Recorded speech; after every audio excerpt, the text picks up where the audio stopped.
안녕하세요. 저는 캘리포니아 대학교 지질학과 교수 사라 킴입니다. 오늘은 일본에서 화제가 되고 있는 예언 만화.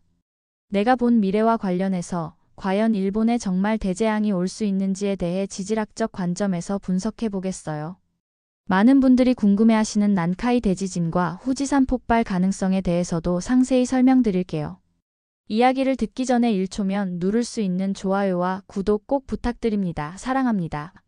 먼저 화제의 중심에 있는 내가 본 미래라는 만화에 대해 말씀드릴게요. 이 만화는 일본의 만화가 타츠키료가 1999년에 발표한 작품이거든요. 저는 이 만화를 직접 읽어보고 분석했는데 정말 놀라운 내용들이 담겨 있었어요. 이 만화가 주목받는 이유는 여러 예언이 실제로 맞아떨어졌기 때문이에요. 타츠키료는 영국의 전설적인 록 가수 프레디 머큐리의 죽음과 다이애나비의 죽음을 예언했다고 알려져 있어요.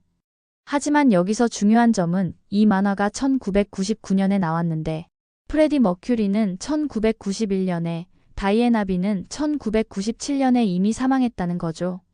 만화를 읽어보니 작가는 내가 지금까지 꿈에서 봤던 것들이라고 표현하며 과거의 사건들을 그렸어요. 당시 사람들은 이미 일어난 일을 꿈에서 봤다고 하면 누가 믿겠냐며 회의적인 반응을 보였거든요. 그런데 이 만화에서 2011년에 일본에서 큰 자연재해가 있을 것이다라고 예언한 부분이 실제로 동일본 대지진과 정확히 맞아떨어지면서 사람들이 놀라기 시작한 거예요. 만화 속에서 작가는 매우 구체적으로 묘사했어요. 거대한 지진이 일어나고 엄청난 쓰나미가 일본 동북부를 휩쓸며 원자력 발전소에서 심각한 사고가 발생한다는 내용까지 포함되어 있었거든요. 2011년 3월 11일 실제로 일어난 후쿠시마 원전 사고까지 정확히 예언한 거죠. 특히 인상적이었던 것은 작가가 단순히 지진이 일어날 것이다라고 한 것이 아니라 그 지진으로 인해 바다에서 거대한 파도가 육지로 밀려들어와 모든 것을 휩쓸어 버릴 것이라고 매우 생생하게 그려낸 점이에요. 심지어 원전 사고로 인한 방사능 누출까지 예견했다는 것은 정말 소름 끼치는 일이었어요. 그 이후 이 이야기들이 주로 대만과 홍콩 쪽에서 화제가 되기 시작했고 후속편이라고 할 수 있는 개정판이 나왔어요.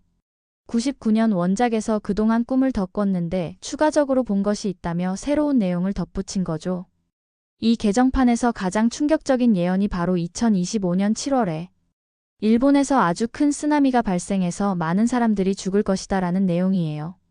만화에서는 이 쓰나미가 일본 서남부 지역을 강타하며 특히 오사카와 나고야 지역에 엄청난 피해를 입힐 것이라고 묘사되어 있거든요.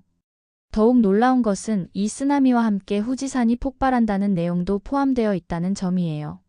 만화에서는 거대한 지진 이후 약 한 달 반 뒤에 후지산에서 대규모 분화가 일어나고 화산재가 도쿄를 완전히 뒤덮는다고 그려져 있어요.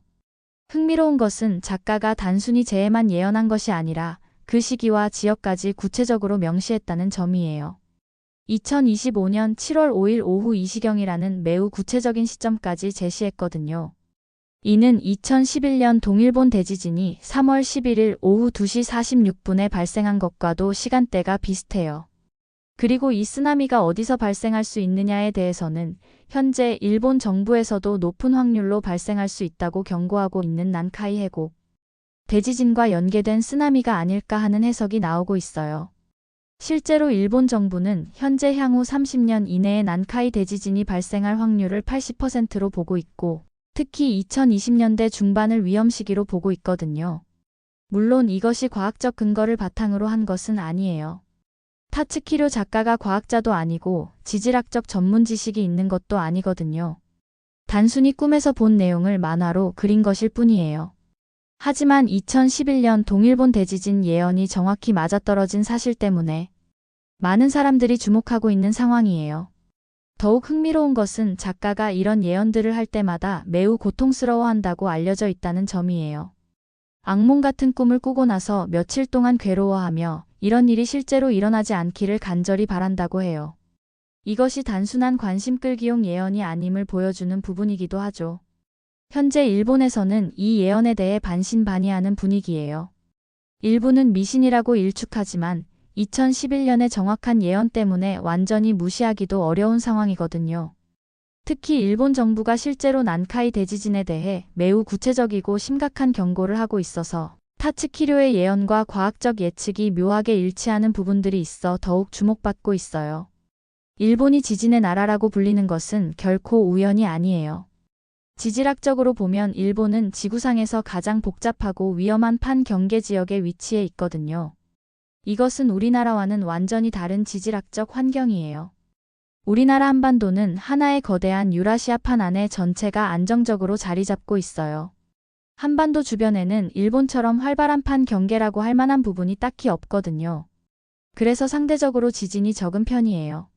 물론 완전히 없는 것은 아니지만 일본과 비교하면 정말 안전한 편이죠. 하지만 일본 열도는 완전히 달라요. 일본은 무려 4개의 거대한 지각판이 만나는 지점에 위치해 있거든요. 일본 동북부인 혼슈 북부와 홋카이도 지역은 북미판에 속하고 서남부인 혼슈 남부, 큐슈, 시코쿠 지역은 우리와 같은 유라시아판에 속해요. 벌써 일본 내에서도 동북부와 서남부가 서로 다른 판에 속해 있는 거죠. 거기에 더해서 일본의 동쪽, 태평양 방향에는 태평양판이라는 또 다른 거대한 판이 존재해요. 그리고 일본의 남쪽에는 필리핀의 판이라는 또 다른 판이 존재하죠. 결국 일본은 총 4개의 거대한 지각판이 얽히고 설켜 있는 곳에 위치해 있어요. 마치 4장의 종이를 겹쳐놓고 서로 다른 방향으로 밀고 당기는 것과 같은 상황이에요. 이 판들과 판 사이의 관계가 일본의 지진 활동을 결정하거든요.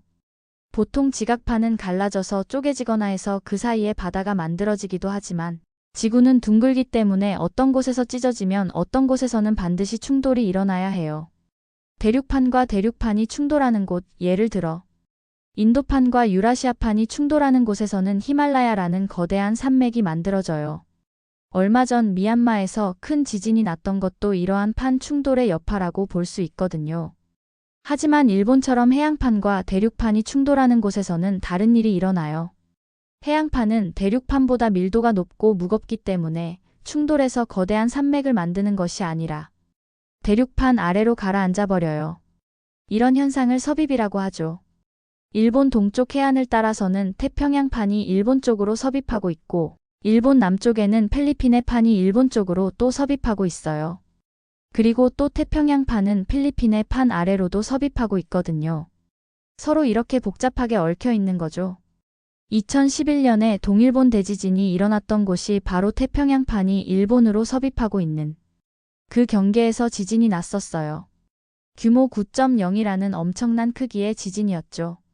이런 섭입대에서는 언제든지 거대한 지진이 발생할 수 있는 환경이 조성되어 있는 거예요. 지금 이슈가 되고 있는 난카이 해곡 같은 경우는 필리핀의 판의 섭입에 의해서 지진이 날 것으로 예상되고 있어요.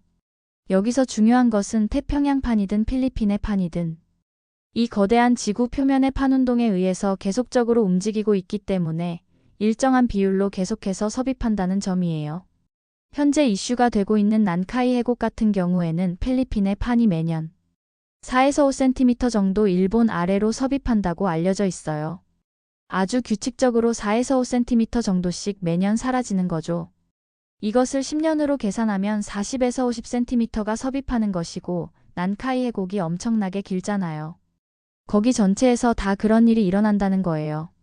100년으로 치면 4에서 5m 정도가 사라진다는 거거든요. 이런 일들이 규칙적으로 일어나는 곳이기 때문에 여기서는 무조건적으로 지진이 날 수밖에 없어요. 이것은 지질학적으로 피할 수 없는 숙명과 같은 거죠. 섭입하는 판들이 매끄럽게 계속 들어간다면 문제가 없겠지만 실제로는 그렇지 않아요. 판들이 서로 맞닿은 부분에서 마찰이 일어나고 이 마찰 때문에 에너지가 축적되거든요. 이 축적된 에너지가 한계점을 넘어서면 갑자기 방출되면서 지진이 발생하는 거예요.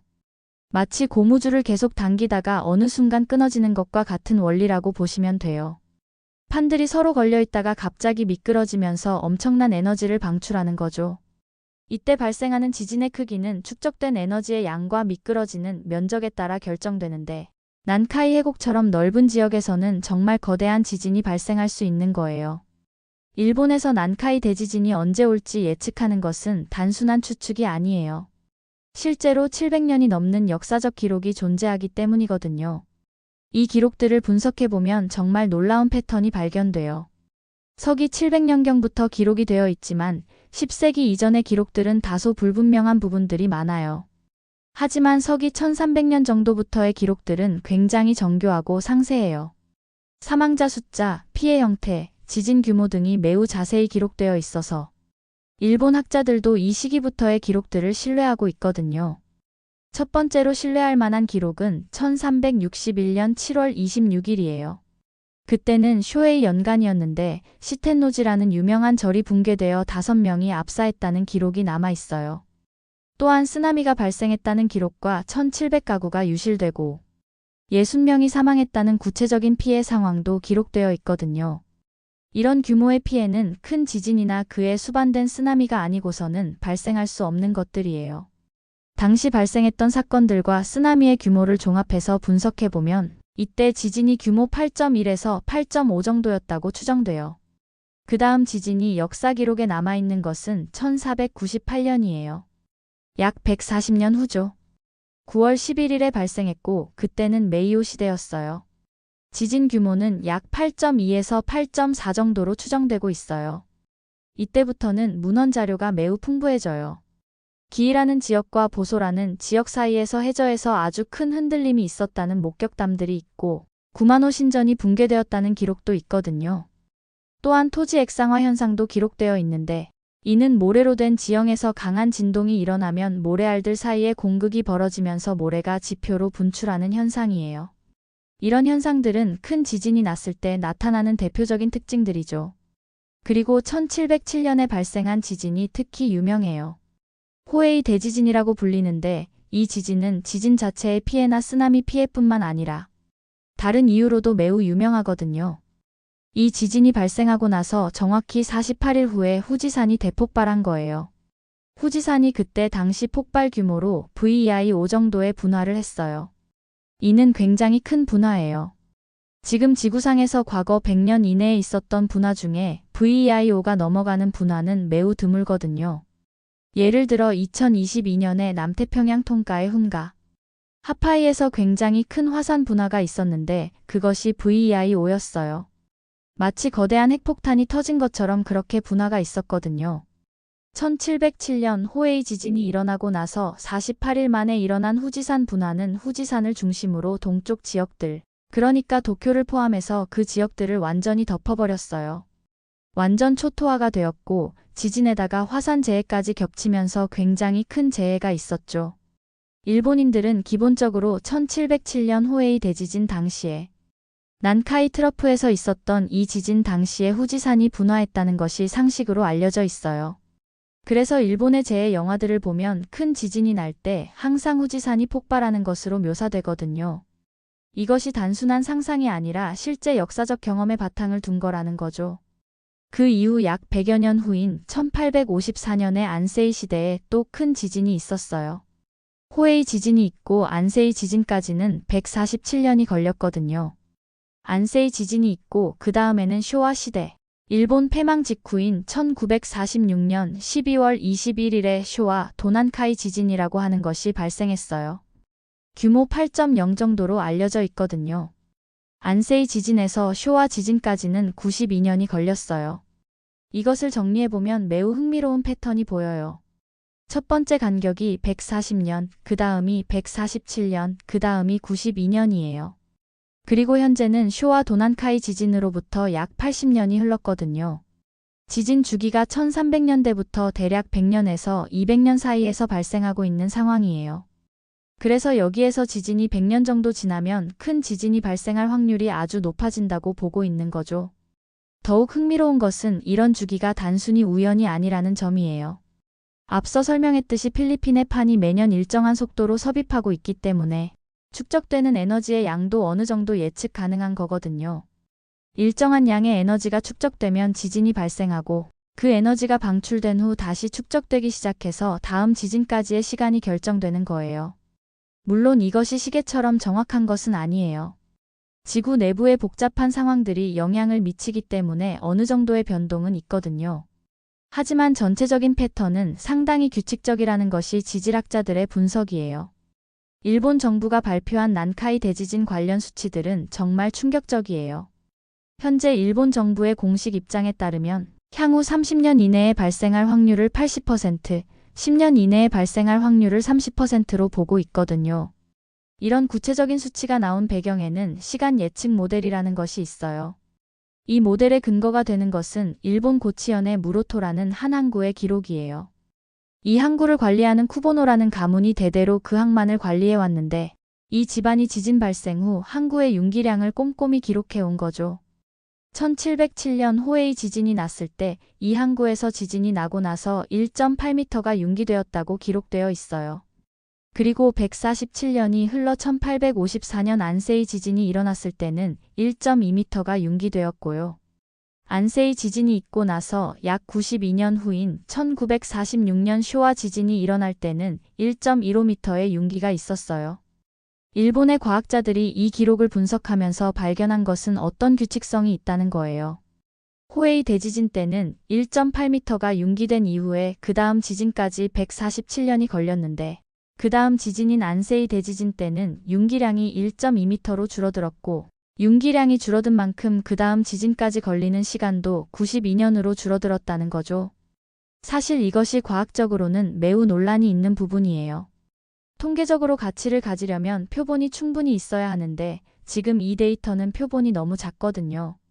그리고 이런 패턴이 보인다고 해서 이것이 관련성이 있다고 말하기 어려워요. 과학적으로 입증되려면 융기량과 지진 간격 사이의 상관관계에 대한 과학적 증거나 수치, 모델 결과 등이 있어야 하는데 전혀 없는 상황이거든요. 일본이라는 나라는 과학에 있어서 굉장히 보수적인 집단이에요. 제대로 입증되지 않은 사실은 보통 공식적인 입장으로 채택하지 않는 나라임에도 불구하고 이런 빈약한 증거를 바탕으로 1시간 예측 모델을 공식적으로 사용하고 있는 것은 매우 이례적이죠. 이 모델에 따르면 마지막 쇼와 지진 때는 1.15m가 융기했으니까 그만큼 그 다음 지진까지의 시간도 줄어들어야 해요. 계산 결과 88.2년이 나와요. 그러면 다음 지진이 일어나야 하는 시기가 대략 2034년경이 되는 거죠. 지금으로부터 약 10년 후예요. 이것을 기준으로 해서 정규분포 곡선을 적용하여 확률을 계산한 것이 현재 일본 정부가 발표하고 있는 수치들이에요. 30년 내 80%, 10년 내 30%라는 것이 바로 여기서 나온 거거든요. 그런데 왜 일본이 이렇게 과학적 근거가 빈약한 모델을 공식적으로 사용하게 되었을까요? 그 배경에는 2011년 동일본 대지진의 충격이 있어요. 2011년 동일본 대지진이 나기 전까지만 해도 일본의 주류 지진학자들은 일본 동해안에서 규모 8 이상의 지진이 나기 어렵다, 날 수 없다고 주장했었거든요.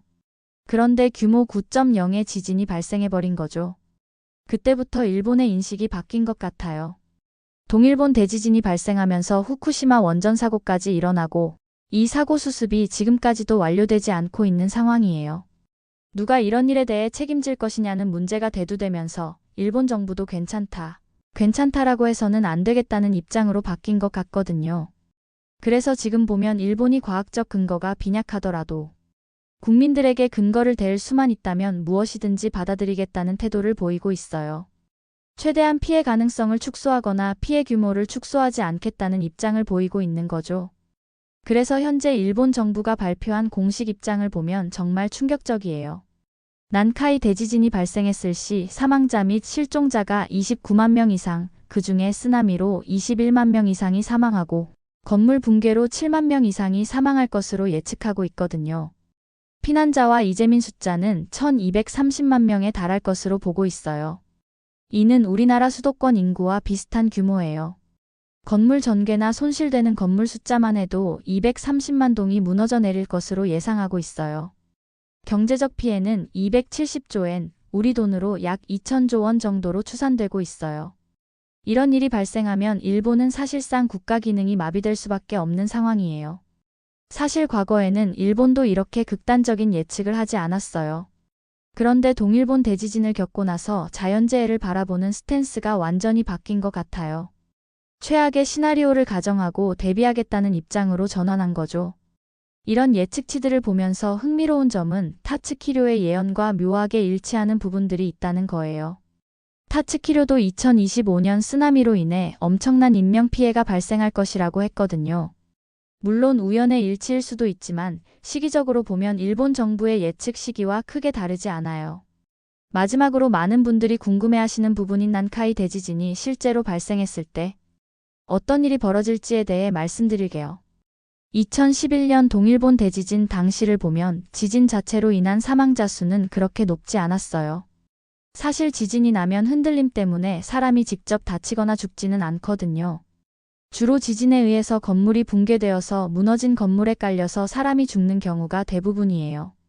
그런데 동일본 대지진 당시에도 바다에서 난 지진이었고, 그래서 육지와는 어느 정도 떨어져 있어서 직접적인 건물 붕괴로 인한 사망자는 상대적으로 적었어요. 대부분의 사망자는 쓰나미로 인한 것이었거든요. 난카이 해곡도 마찬가지예요. 바다 한가운데에서 지진이 나는 곳이거든요. 그러다 보니까 건물 붕괴보다는 주로 쓰나미에 의해서 사망자가 많을 것으로 보고 있어요. 앞서 말씀드렸듯이 일본 정부 예측으로도 29만 명 정도의 사망, 실종자 중에 21만 명 정도가 쓰나미에 의해서 사망할 것으로 보고 있는 거죠. 난카이 대지진으로 인한 쓰나미는 동일본 대지진 때보다도 더 심각할 수 있어요. 왜냐하면 난카이 해곡이 일본의 인구 밀집 지역인 오사카, 나고야, 시즈오카 등과 매우 가까이 있기 때문이거든요. 이 지역들은 해안가에 대도시들이 형성되어 있어서 쓰나미가 닥치면 엄청난 인명피해가 불가피해요. 특히 오사카만 같은 경우는 지형상 쓰나미가 들어오면 빠져나가기 어려운 구조로 되어 있어요. 마치 거대한 그릇 같은 형태라서 쓰나미가 한번 들어오면 계속 맴돌면서 피해를 확대시킬 가능성이 높거든요. 그리고 또 하나 중요한 것은 후지산 폭발 가능성이에요. 1707년 호에이 대지진 때처럼 난카이 대지진이 발생하면 후지산이 다시 폭발할 가능성이 있다고 많은 전문가들이 보고 있어요. 후지산은 현재도 활화산이에요. 완전히 꺼진 화산이 아니라 언제든지 분화할 수 있는 상태거든요. 최근 몇 년 동안 후지산 주변에서 지진 활동이 증가하고 있다는 관측 결과도 있어서 더욱 주목받고 있는 상황이에요. 만약 난카이 대지진과 함께 후지산이 폭발한다면 이는 정말 일본에게는 재앙 중에 재앙이 될 거예요. 결론적으로 우리나라도 일본의 재해가 우리에게 미칠 영향에 대해 미리 준비해야 한다는 것입니다. 시청해주셔서 감사합니다. 구독과 좋아요는 큰 힘이 됩니다.